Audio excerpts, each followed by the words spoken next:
नवरात्रि का 8वां दिन माँ दुर्गा के महागौरी स्वरूप को समर्पित है।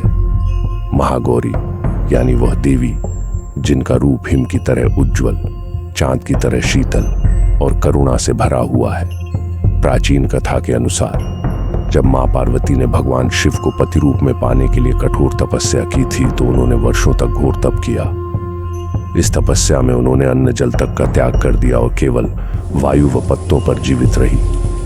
कालांतर में तप के कारण उनका शरीर काला पड़ गया। उनकी इस कठोर तपस्या से प्रसन्न होकर भगवान शिव उनके सामने प्रकट हुए और बोले, देवी, मैं आपके धैर्य, प्रेम और समर्पण से प्रसन्न हूं। आप मेरी अर्धांगिनी बनेंगी। भगवान शिव ने अपनी जटाओं से गंगा को प्रकट किया और उसके जल से मां पार्वती के शरीर को स्नान कराया।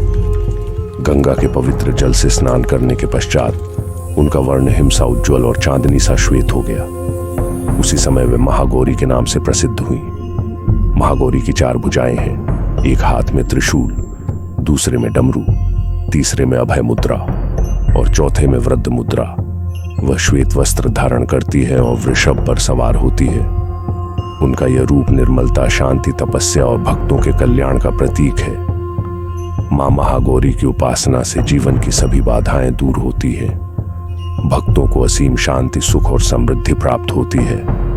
कहा गया है कि जो भक्त सच्चे मन से अष्टमी के दिन मां महागौरी की पूजा करता है उसे पापों से मुक्ति मिलती है और उसके जीवन में आनंद व शांति का वास होता है। नवरात्रि के 8वें दिन मां महागौरी की आराधना का विशेष महत्व है। उनकी कृपा से भक्त का जीवन निर्मल, पवित्र और दिव्य बन जाता है। इसीलिए मां महागौरी को शांति और सौम्यता की अधिष्ठात्री देवी कहा गया है।